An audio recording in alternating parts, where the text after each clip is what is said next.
তো আগের ভিডিওতে দেখেইছো আমার দিদির বিয়ের প্রত্যেকটা রিচুয়ালই। এবার চলো তোমাদের দেখাই বিয়ের ভিডিওগুলো।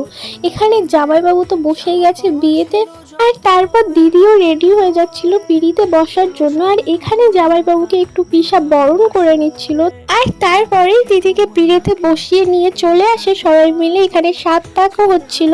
আর তারপরে কি হলো দেখো, ওদের দুজনকে সবাই মিলে এতটাই ওপরে চাগিয়েছিল যে ওরা আরেকটু হলে তো পড়েই যাচ্ছিল। যাই হোক, এখানে বেশ কিছুক্ষণ মজা করার পর ওরা ফাইনালি বসে যায় বাকি রিচুয়ালগুলোতে। আর আমরা তো ওই দিন এতটা মজা করেছি যে কি বলবো। তারপরে এখানে দিদি আর জামাইবাবু চলে এসেছিল খই পোড়াতে, আর খই পোড়ানো কমপ্লিট করেই বসে যায় মেন বিয়েতে, মানে যেটা হলো সিঁদুরদান। এখানে সিঁদুরদানের পর্ব স্টার্টিং হয়ে গেছিল, আর ফাইনালি জামাইবাবু দিদিকে সিঁদুর পরিয়ে দিল। যাই হোক, আজকের দিনটা তো আমরা দারুণ মজা করে এইভাবেই কাটিয়ে দিলাম। দেখা হবে নেক্সট ভিডিওয়ে।